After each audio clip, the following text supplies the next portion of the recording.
नमस्कार, मैं महेंद्र सिंह राजौत, जय फाउंडेशन सोसाइटी सवाई माधोपुर। आज के वीडियो में आज का वीडियो बहुत छोटा है लेकिन बहुत इन्फॉर्मेटिव है। तो आज के वीडियो में मैं बात करना चाहता हूँ चीनी की, जो हर घर में प्रयोग होती है, पूरे हिंदुस्तान में प्रयोग होती है। चीनी का अगर अपन इतिहास देखते हैं तो चीनी का उत्पादन जो होता है उसका महत्वपूर्ण घटक है गन्ना। गन्ने से ही चीनी का उत्पादन होता है और गन्ने की उत्पत्ति हिंदुस्तान के अंदर 4000 ईसा पूर्व में मानी गई है। उससे पहले गन्ना था नहीं था, कुछ अब ऐसा मिला नहीं है, लेकिन गन्ना 4000 ईसा पूर्व में था और गन्ने से निर्मित जो गुड़ था वो उस समय इस्तेमाल किया जाता था।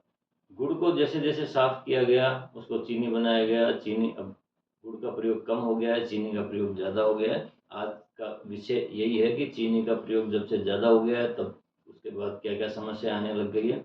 तो गुड़ से चीनी में ट्रांसफ़र करने के लिए, गुड़ को चीनी में कन्वर्ट करने के लिए कई सारे केमिकल्स से गुजरना पड़ा। वो केमिकल्स क्या थे, उसके साइड इफ़ेक्ट क्या थे, आज का टॉपिक उसी बारे में है। चीनी का जो रासायनिक सूत्र है वो CnH2NO है, जिससे चीनी बनती है। चीनी गुड़ को केमिकल प्रोसेस करके चीनी जब बनाई जाती है तो उसमें जो जो केमिकल प्रयोग होता है वो सल्फर डाइऑक्साइड होता है। सल्फर डाइऑक्साइड के साथ साथ और भी कई सारे केमिकल्स हैं जो चीनी के अंदर, गुड़ के अंदर मिलाए जाते हैं और उसको चीनी में कन्वर्ट कर दिया जाता है। आप देखेंगे दुनिया में कहीं पर भी आप देखेंगे जो गुड़ से जो शुगर से इससे गन्ने से जो गुड़ बनता है वो काला ही होता है और उसी गुड़ से अगर आप चीनी बनाते हो तो बिल्कुल सफ़ेद हो जाती है। तो उस काले गुड़ को सफ़ेद करने का जो प्रोसेस है वो बहुत सारे केमिकल से होता है। वही बहुत हानिकारक चीज़ें हैं। हानिकारक क्यों हैं? क्योंकि गुड़ के अंदर जो महत्वपूर्ण घटक है वो है फास्फोरस, और जब उसको चीनी में कन्वर्ट कर दिया जाता है तो सफ़ेद तो हो जाती है, उसके अंदर मिठास भी होती है, लेकिन उसके अंदर से फास्फोरस खत्म हो जाता है। और जब फास्फोरस खत्म हो जाता है तो वो चीनी जहर बन जाती है। जैसे ही आप चीनी को इनटेक करेंगे, जैसे ही आपके बॉडी में चीनी जाएगी, जब आप चीनी को पचाएंगे, चीनी बाहर आपके निकलेगी यूरिन के माध्यम से, स्टूल के माध्यम से। जब चीनी आपके बाहर निकलेगी तो वो 100% कैल्शियम लेकर के ही निकलेगी। तो आप चीनी यूज़ करते जाएंगे, चीनी बाहर जाएगी, कैल्शियम लेके जाएगी। तो जब जब चीनी बाहर जाएगी कैल्शियम लेकर के, तो आपकी बॉडी से कैल्शियम खत्म हो जाएगा, आपकी हड्डियाँ खोखली हो जाएगी और आपके अंदर जो कैल्शियम डेफिशिएंसी है वो 100% आ जाएगी। इसी वजह से आजकल आपने देखा होगा कि किसी हर दूसरे व्यक्ति को घुटनों में प्रॉब्लम है, किसी को क्या प्रॉब्लम है। तो आप चीनी का प्रयोग बिल्कुल बंद कर दें और उसकी जगह आपको प्रयोग करना है गुड़। क्योंकि जब फर्स्ट शुगर मिल लगी थी अंग्रेज़ों के टाइम पे, जब ईस्ट इंडिया कंपनी थी तो हिंदुस्तान के अंदर फर्स्ट शुगर मिल लगी थी, तब से शुगर का प्रयोग हिंदुस्तान में बढ़ने लग गया है। कैल्शियम डेफिशिएंसी के अलावा अगर आप देखें तो शुगर के बहुत ज़्यादा प्रयोग से जो आप देख रहे हैं मिसकैरेज के मामले जो बढ़ रहे हैं, उसके पीछे भी कहीं न कहीं शुगर का ही हाथ है। अब शुगर को आप बिल्कुल बंद कर देते हैं तो आपके पास 2 ऑप्शन रह जाते हैं, एक है गुड़, दूसरा है शहद। जो लोग जैन हैं वो शहद का प्रयोग नहीं करते हैं, उनके लिए गुड़ सबसे बेस्ट ऑप्शंस है। बाकी दूसरे लोग दोनों चीज़ें इस्तेमाल कर सकते हैं।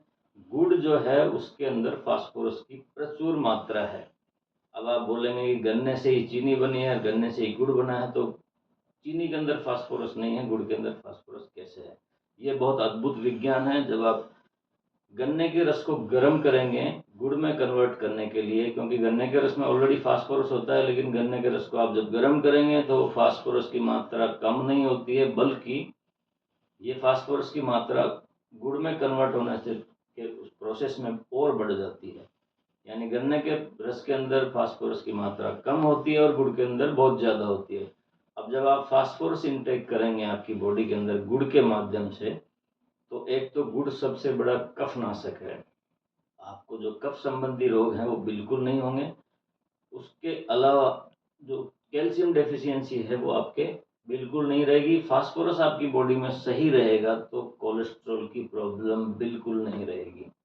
इट मीन्स आपकी बॉडी के अंदर आप गुड़ का प्रयोग करते हैं तो आपके अंदर कैल्शियम भी है, आपके अंदर फास्फोरस भी है और आपके अंदर कोलेस्ट्रॉल की प्रॉब्लम भी नहीं है। तो आज के वीडियो का जो मेन मोटिव है वो यही है कि आप चीनी का प्रयोग बिल्कुल बंद कर दें, गुड़ का प्रयोग चालू कर दें और गुड़ को ही प्रयोग करें। कई लोगों को एक प्रॉब्लम्स हैं कि साहब अगर गुड़ से चाय बनाते हैं तो चाय फट जाती है, दूध डालते ही गुड़ डालते ही चाय फट जाती है। तो इस तरह से चाय नहीं बनाएं, चाय का एक प्रॉपर तरीका ही नहीं है। आप अगर चाय बनाते हैं तो उसमें दूध डालते ही वो जहर बन जाती है। आप चाय बनाएं तो चाय के बाद उसमें डालें आप गुड़, चाय की पत्ती डालें, गुड़ डालें, इलायची डालें, तुलसी के पत्ते डालें और छानें और पी लें। सबसे बेस्ट चाय ये है।